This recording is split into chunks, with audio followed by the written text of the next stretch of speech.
I'm going to have some familiar faces in the studio again this week. I've got Ed Schindler on mic in studio. Matt's going to be running around. We've got a little bit of technical difficulty happening here in studio. Matt Sanfilippo, who's usually just on the other side of the glass here in the studio, is down the hall because they have some board issues. So Matt Hill's going to be running back and forth trying to make sure we stay on the right page. He'll join us when he can, and he'll be running when he can't. I've got Ross John in studio as well. Ross is joining us again this week. We want to get into some, we oftentimes get into the political discussion, and it's hard to not address native politics or non-native politics in a show that's really trying to address native issues, but. There's some things that transcend politics, and most of our issues in our communities do transcend politics. And so one of the things that we've talked about, and I know about it as we've got, as a group here, as we've gotten together, and certainly I know, Ross, this is something that you've been trying to push, is the idea of getting the people empowered, not necessarily through government, but through cooperatives, and the idea of trying to get people to realize that we can take on a lot of the issues that face our communities, and in any community, not just Seneca Nation community, but certainly Tuscaroras, Tonawandahs, up north.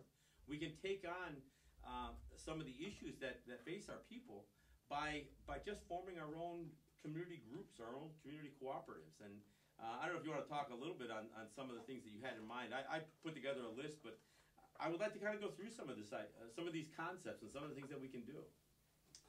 Yeah, that's exactly what we've been trying to pitch all these years, is that I think it's a better position for the community to actually take on some of these efforts. And what I'm all in favor of, hope that we can make clear tonight, is that there was a time when our people were in power.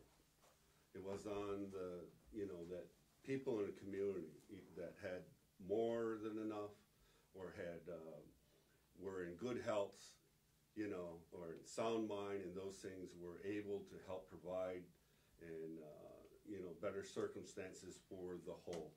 As long as everybody was chipped in to the best of their ability, was the most stable that we've ever been. When it was outside of the governmental hands, and government officials kind of taking personal responsibility for everybody else. That's really what we have to get back to, and it's a more humane, and it's a very creative way of trying to get the people back into it. We've lost it, and maybe we can even talk about some of the time periods that things were kind of stripped away. Well, and on the drive-in here, for instance, we talked a little bit about that. We can actually find. And in fact, any native territory can find certain dates and time when you can see there was a shift, where there was a major shift in when the community stopped fulfilling some of these services, not only to themselves but to each other, and it became a bit of a governmental or an administration function. And I know that you've mentioned specifically when you look into the 60s and the late 50s and the early 60s with the Kinzua Dam. When you had such a major thing happen to where the interplay between the federal government and the Seneca Nation became not only very contentious. I mean, let's face it, homes were burned, they were bulldozed. 10,000 acres of Seneca land was condemned by the federal government, supposedly for flood control for Pittsburgh, as if somehow Pittsburgh's problems and the fact that somebody decided to build a city at the confluence of three rivers was either the fault or the responsibility of the Seneca Nation to solve. In the midst of that, you had entire villages that were moved, first destroyed and then moved. So you create a circumstance where monies start flowing in from the federal government, for new housing, for new programs, and then those programs start to have it ends up having the stink of federal government all over it. That's exactly what happened. It was during the Kinzua Dam era, around 1962. you know, when we started adopting, you know, full-heartedly the grant systems, and we were doing everything from grant dollars for housing to government commodities to health, education, buildings, and then later on for economic development. Even in the early stages, there were programs for economic development. But what people, and we never really get back to, is that they came with a tremendous amount of regulation. They came with a tremendous amount of U.S. government control, agency control. And that's when things got very difficult for us, because look at our council meeting. You know, I asked a couple of the gentlemen that were in council, you know, this past weekend, but I've been in them. And 75 to 80% of the things that we deal with in governance are federal issues and dictation of their policies. And what happened is that because it was so complicated, because there are grant issues, because it was coming from the federal government, the strings that really hurt us was the control of the dollars, the direction of the policy. But the thing that also hurt us is that it took away our voice, because now the only people that could interpret, and to this day, were attorneys and agency officials. And we don't recognize that. And I'm kind of waiting for my own people to kind of wake up to the fact that we've in lost other words, control. you end up having a real shift on whose agenda is being fashioned, even as your own elected officials are taking this stuff on. So when you consider that, and you consider the fact that most of the issues, even if they seem like even people could argue, well, no, these were Seneca issues. Yeah, but they're the Seneca issues that are being affected by federal policy. Yes. So at the end of the day, you still have the federal government not only dictating what are the agenda items that have to be dealt with on a community level, but many of that, there was such a shift on how the people would have handled those community issues, a shift away from the people doing it, and a shift towards the federal government and a given administration. And I want to be clear, this isn't just a Seneca issue. No. The same thing applies in Tonawanda, it applies in Tuscarora, it applies in Oneida, it applies in Onondaga, it applies in Cayuga. All of all Native peoples. In fact, you can go clear across the Turtle Island to the other Native territories. They may have had different events in their history that have made this shift. But when you can clearly see that we are not in control of our own agendas. And I know I've heard people say, well, we give up our sovereignty because of the federal funds that we receive.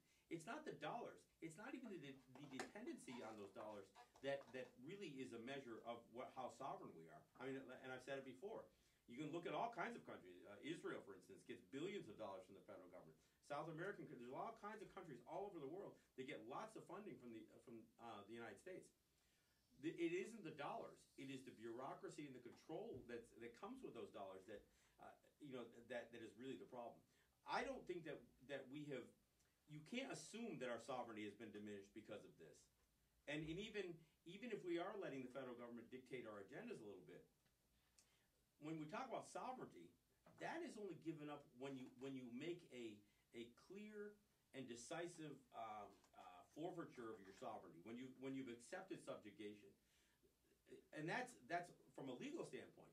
From a practical standpoint, if we're living our lives where we are allowing the federal government's agenda to really be played out in our territories, and you see it all the time, you actually can see a shift where the health, education, and welfare issues of our territory are really become tied to a federal program. They don't have to be. And I think when we talk about this idea of cooperatives, and we talk about the idea of getting involved, whether it's with food, whether it's agriculture, or whether it's food preparation, or food storage, or food distribution, or whether it's some basic services that, and I don't want to say services because even that sounds institutional. If it's basic needs that our community has. I remember a few years back, there was talk about, I heard a lot of people complaining on the social networks, well, the Seneca Nation's not going to plow the elders' driveways anymore. Right. And as I'm hearing this, the first knee-jerk reaction is, well, geez, why would the Seneca Nation not want to plow the driveways of certain elders? But it came to my mind is, as I'm driving down 438 in Cattaraugus, how many people have a truck in their driveway with a plow on the front?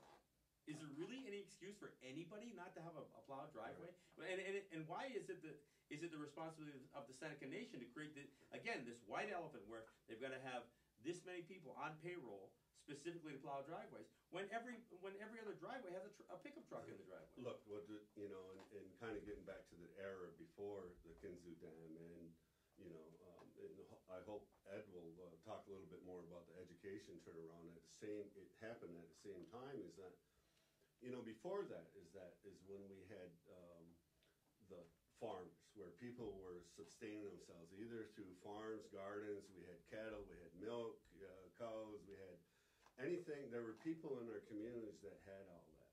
It was after that we got put into the government housing and relocated that we lost all that.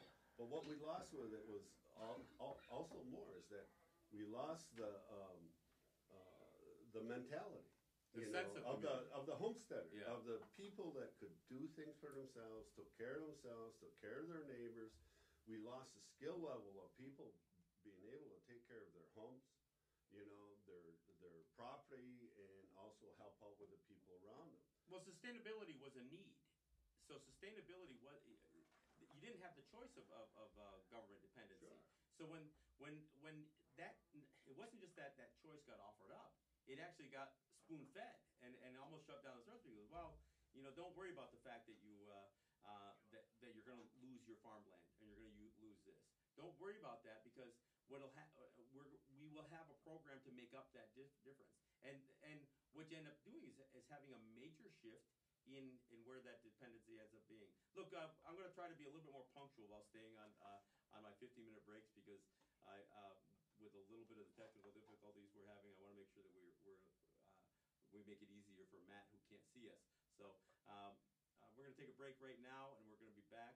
Again, I've got Ed Schindler, who will engage in the next segment. I've got Ross John, and I've got Matt, who will be running here and there. And believe it or not, we've got somebody who won't be on mic, who people will come to know. I've got Merlin Thompson, who is filming the shows. Hopefully, we're going to try to film all of them and get them up on YouTube. So not only will this be an audio feature, but it'll be a video feature from here on out. So again, we're going to take a break and we'll be right back. This is John Kane, and this is Let's Talk Native. All right, thanks for coming back. This is John Kane, and this is Let's Talk Native. I've got Ross John on mic, and I've got Ed Schindler on mic. One of the things that we're talking about is that it almost doesn't matter what your governmental, what tribal governmental system is appears to be functioning or not functioning in any territory. If the people aren't engaged, it doesn't matter if it's supposed to be longhouse based or traditional based, or if it's elected system based, and it doesn't matter even how that governmental, whether it's the power of the president or the power of the council, whether it's the power of the chief or power of whomever, if the people aren't engaged. And of course, I'll always promote the idea of using the clan system as the means for people to be involved. But whatever that structure is, if the people are not specifically involved in the things, in the issues of our territories, of our communities, then you will automatically have that disconnect.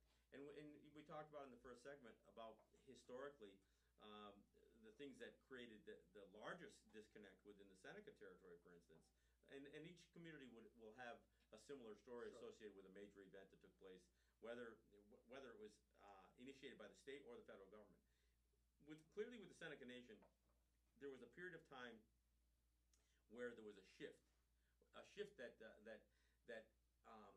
where the sustainability of the people, and in terms of whether it was agriculture and we talked about this, whether it was the women's groups getting together, whether even, I know it'll sound benign to say so, but whether it was the basket making groups, or whether it was the quilters, or whether it was the certain members in the community that would come together for a barn raising or to help somebody replace a roof, that shifted away when all of a sudden you had a Seneca Housing Authority that came into existence after Kinzua destroyed a bunch of houses and had to put one together.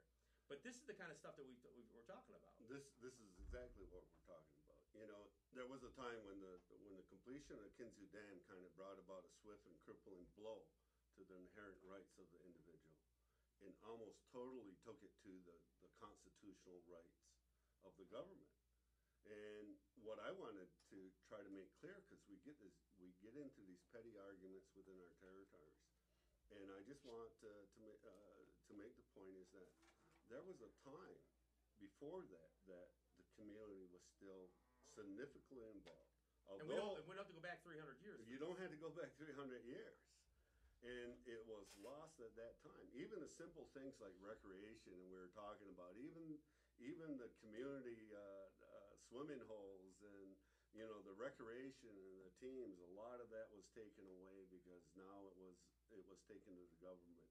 But you also had to have the damage that happened before with when the Europeans basically came and wanted to brought their form of governing or leadership or royalty or whatever they wanted. Well, the idea of propping up community leaders, Right. Almost creating a hierarchy, is not just about governing. Right. That has to do with religion and all kinds of other things. So that model of propping up some people above others, and then they tie it to education. And we're going to talk, Ed. I know that one of the things that happened, significantly, not only in terms of governmental shift, if you will, or subsistence shift from the people, but education. At the same time, there was a major shift in educational issues. Yeah, around the same time as the Kinzo Dam, ironically, there was the Brown versus Kansas Board of Education. Board of Education, and the Supreme Court ruled there couldn't be a segregated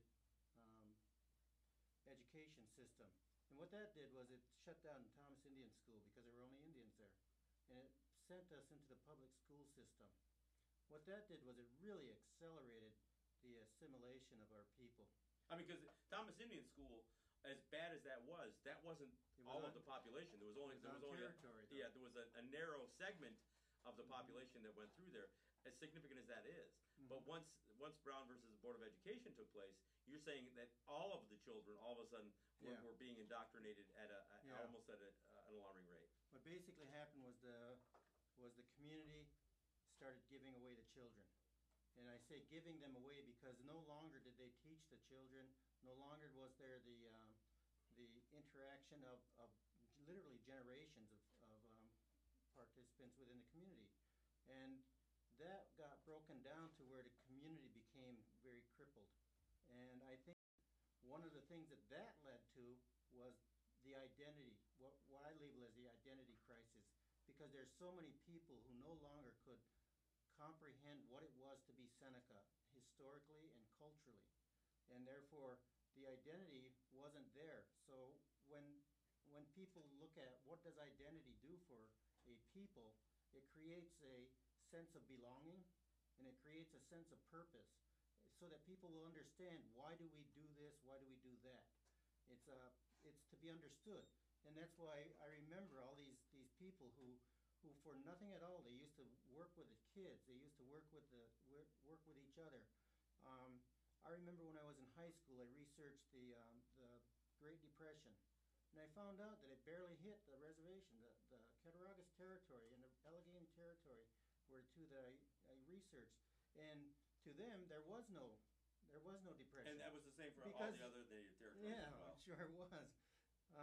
Because there was no depression, because they were producing their own food, they were producing their own needs, helping with their own needs. If you needed a house built, the people got together and helped that person that needed a house. And that was not done by contract or whatever, it was just the people helping one another. And that is what I'm saying has been lost. But we were more isolated from the American economic system. And I think what we're talking about here in terms of trying to encourage the sense of cooperatives within the native territories, it's not to say that there can't be an exchange of currency. Right. We're not saying that. We're saying that, it gets back to a lot of what I talk about the economy being local. The more we do within our communities to help each other, and whether there's an exchange of currency or not, the more that happens within the community, the more self-sufficient the community is, the less dependent we are, not just on federal or state programs, That's not even the biggest concern at this point. It's the less dependent we are on the entire financial systems. I mean, one of the things that got brought up today was why is it such a leap for the Seneca Nation, for instance, to take a step back to the time before federal income tax was paid? I mean, why is that such a difficult thing? There was no shift in law. The Seneca Nation just at some point took a step and said, and from what I understood, they had a non-native controller of some sort who because of their own personal interest thought that, well, maybe it's time to start paying income tax. So those of us who are non-native here no longer have a tax liability. Well, for us, it also started with this Kinzu era, because now all of a sudden you've gone from a very simple way of governing and interacting to now you have budgets. And federal dollars, once federal dollars start being employed, that's where you would. But I guess before we get into that too much, the direct answer was, well, if we don't pay federal income tax, our bank accounts will be seized. Exactly. So I mean now take that and go into where you're going. And that's what happened, is that all of a sudden all of our costs, all of our budget, our yearly budget for the governing entities at this point that took responsibility for that, skyrocketed year after year. Now we've had 50 years of out of control money, because when it came in, there were grants. They spoon fed us. Well, when you say out of control, you mean out of our control. It's out of our control. Okay. Because it just kept on rolling. They kept on coming. It kept on coming up, and we just kept on applying. We thought we needed this. We thought we needed that. But what also happened is that there were matching funds that were asked for.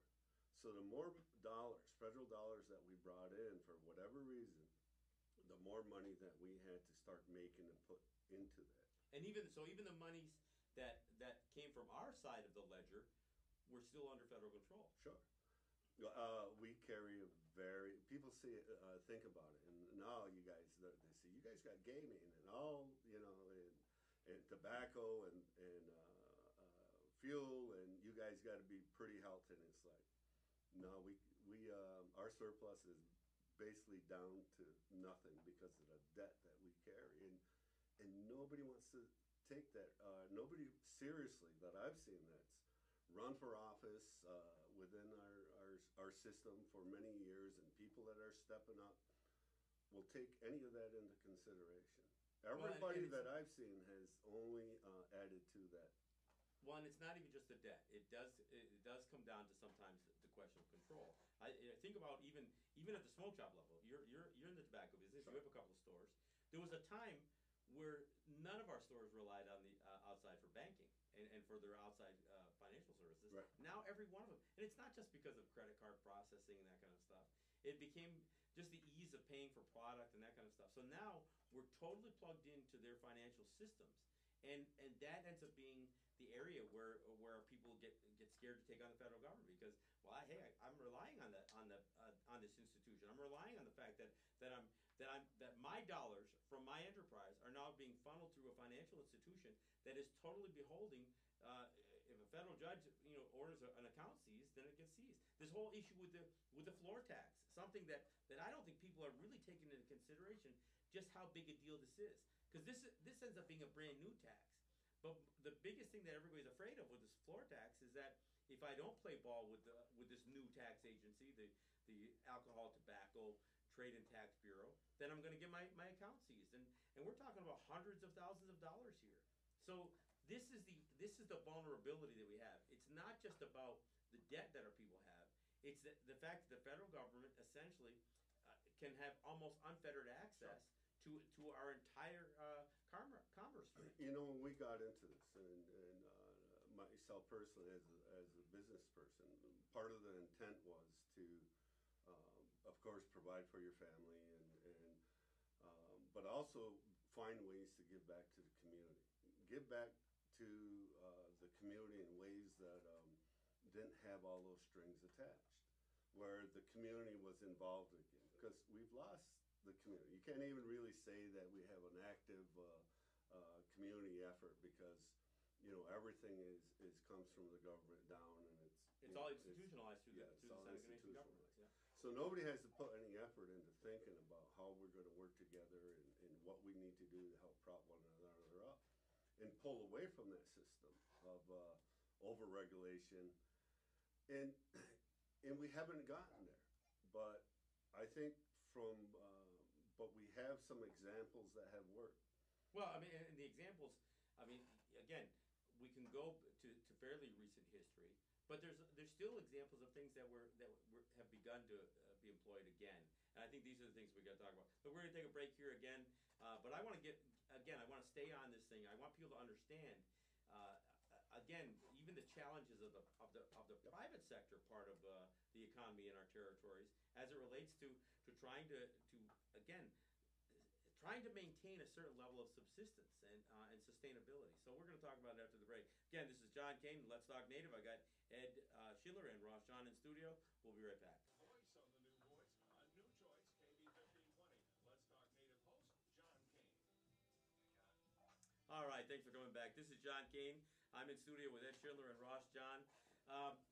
Again, we're still trying to discuss, not only the shift that occurred within all our territories, but specifically since you guys are both Seneca, it's easy to have the conversation about Seneca territory because it is emblematic of what's taking place everywhere else.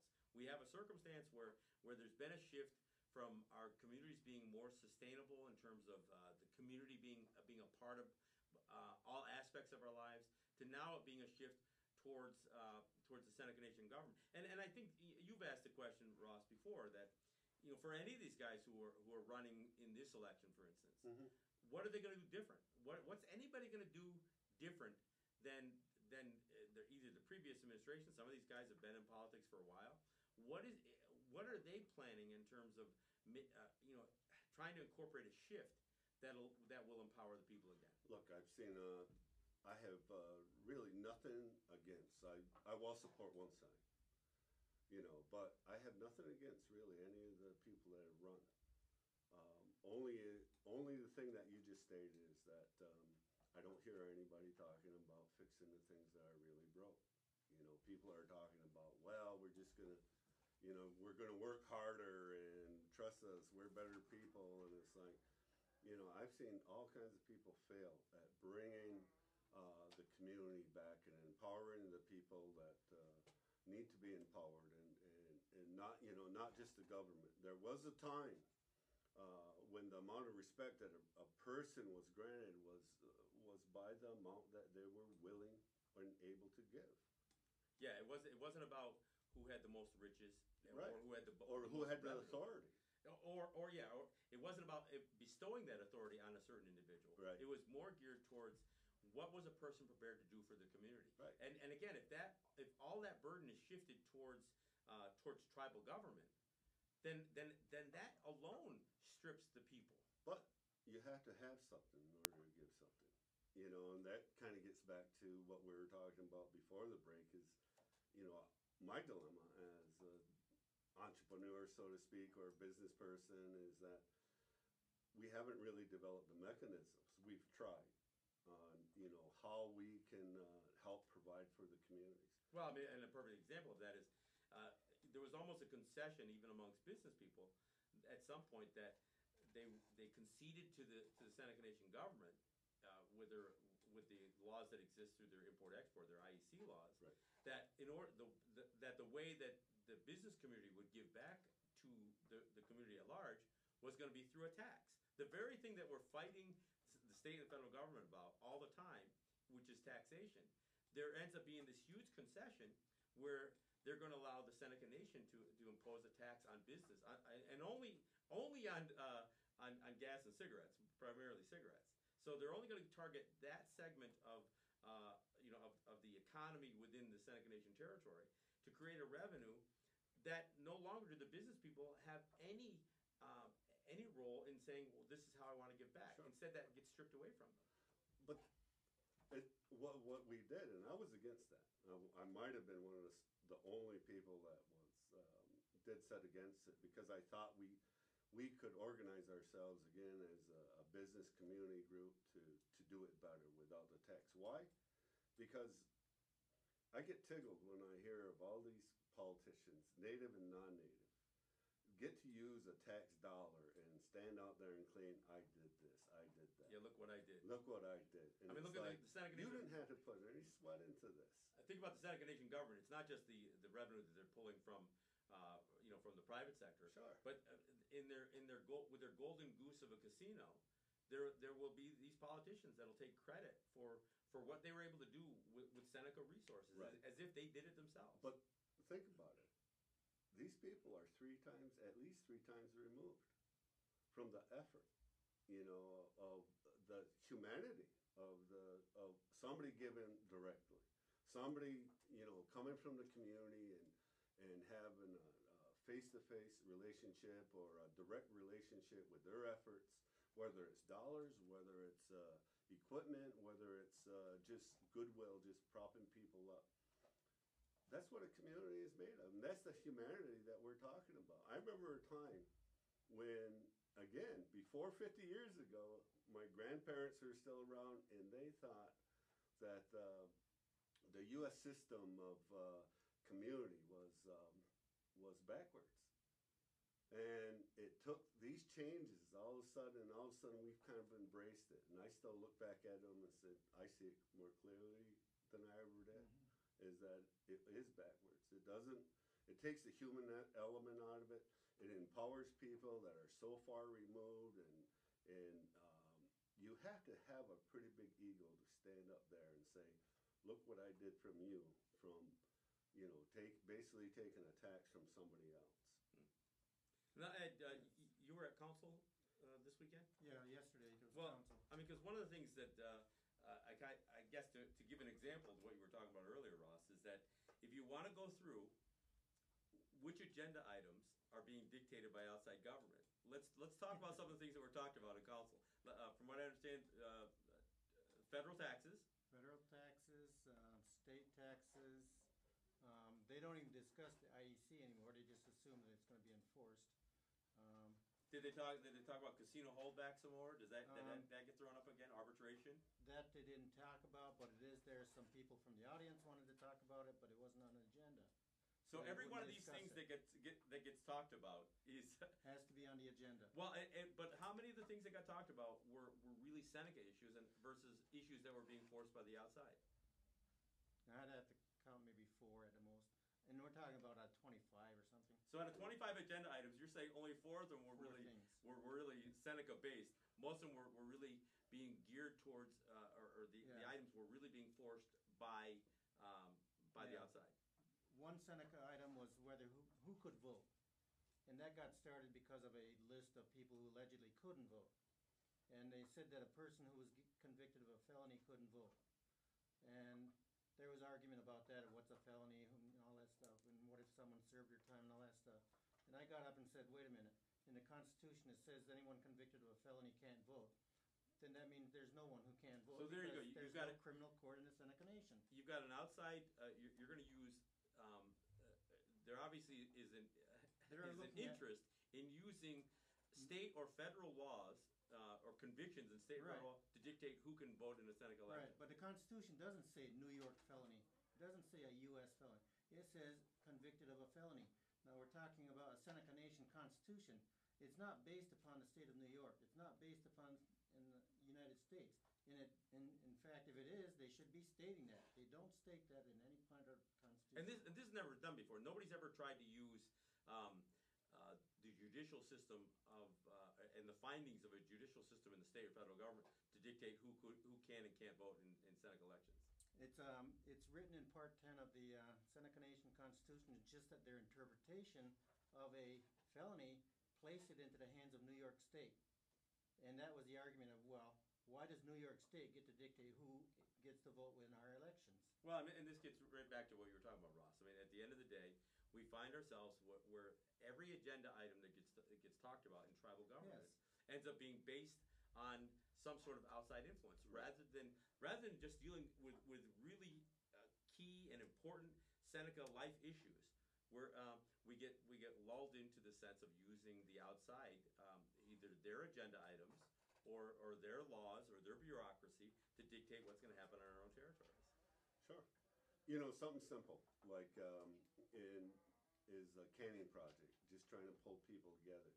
To involve the Seneca Nation put up so many hurdles that we just kind of threw up our arms and said, we got to do this without them because we're never going to do it with them. Why? Because they start talking about liability and insurance and regulation and fire FDA. codes and FDA and all There these you things, go. and it's like, people are doing this in their homes, year after year after year, and we're just trying to pull people back together, and And in fact, if you wanted to talk about distributing any of the any goods that would be done in a community canning project, you would have to do it outside the confines of any of their federally programs because they're again the liability Right. issue. The question even came up on these new community centers that we're going to do it out of.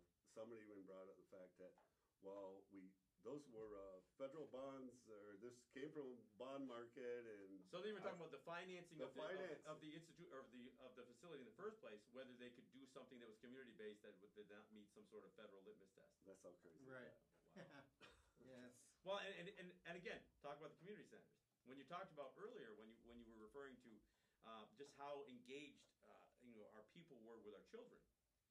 Now think about, and I've heard this talked about. You have to sign in to even walk in the door of these buildings now. Sure. And again, I'm not saying this was federally dictated, but at the Seneca Nation level now, you've got to go in there and you've got to fill out a form, and you've got to check who you are, what your affiliation is, why you're there. I mean, you can't just go and participate in something without having to go through some level of bureaucracy. You even have to prove that you're Seneca at this point in order to use the facility, whether it's going to be the weights or the gym or whatever. They decided that no one who is not on the Seneca rules could go in there without a Seneca Nation ID. So that's what we're talking about, is that instead of just building it for the community, they're calling it the community center, but they're not building it for the community. They're only the Seneca community. Well, if you I mean, I'm Mohawk. I live in Cattaraugus. You better stay out of there. Well, and frankly, the only time I've been there is when they've had a function like the powwow, and I did slip through when you forced me to play basketball You know with what? the old timers. That's even probably going to be, somebody's going to bring that up in a Yes. council before the next powwow. Is that, what can we allow other people? It's But pretty and I know ridiculous. the folks that work there are frustrated by it because they feel like their hands Sure. are tied. Well, part of the thing is that most of the people don't even know why they're being asked to gather all this information. It's like, there was no real clear directives given by anybody on why we built these things, the size that we built them. There was no real community input into the building, and now they're oversized, and so they're trying to. Part of the thing is, are we ever going to be able to pay for this by fees, by club membership, by all this? And the answer is clearly no. And it's like, so. So they're actually trying to figure out a way to generate revenue from these community buildings that you would think should have been developed for community benefit. Now, from a budgetary standpoint, they're trying to figure out how can we create revenue out of these things. Because it's the same thing. We're doing it to ourselves now. The same thing that the budgets that the federal grant programs kind of put on us and then made us have to kind of, had to pay into it also, Conform with their matching systems, grants yeah. and things like that. We're doing it to ourselves now. We ran up a building that now everybody's sitting back. Well, we got two of them. We're sitting back and they're saying, how are we going to pay for the maintenance for this? How are we going to pay for, the employees and everybody else that's going into it? And it's like, with the population centers that are around us, we are never going to do it. Well, So and then stop you it. end up trying to figure out, okay, what services are you going to cut back on to cover this, or are you going to try to, well, maybe the IEC money can be used for this, or maybe this money can be used for that, so that you end up into this whole debate. But here's it, and I don't want to take on it too long. I hope it kind of goes back to the old way that we used to sometimes use in the old center, is that if I want to coach a team, give me a key. I'll sweep the floors, I'll Yes. go in there, and I I'll remember even that. pump up the But basketballs it's turned or into, whatever else. like And- everything else, it's turned into another division of the Seneca Nation, and that it's all based on that. Look, we do have to take a break here, but before I go to break, I want to say, because of the technical difficulties we have here, the number that we normally use, which is 716-803-1520. That line is inoperable, so if anybody is interested in calling in, and if they've tried that number only to realize that it's not working, the number that is functional right now is 716-843-0205. It should only be the temporary number for the studio, but if you are interested in calling in, again, 716-843-0205. We're going to take a break and we'll be right back. This is John Kane, and Let's Talk Native.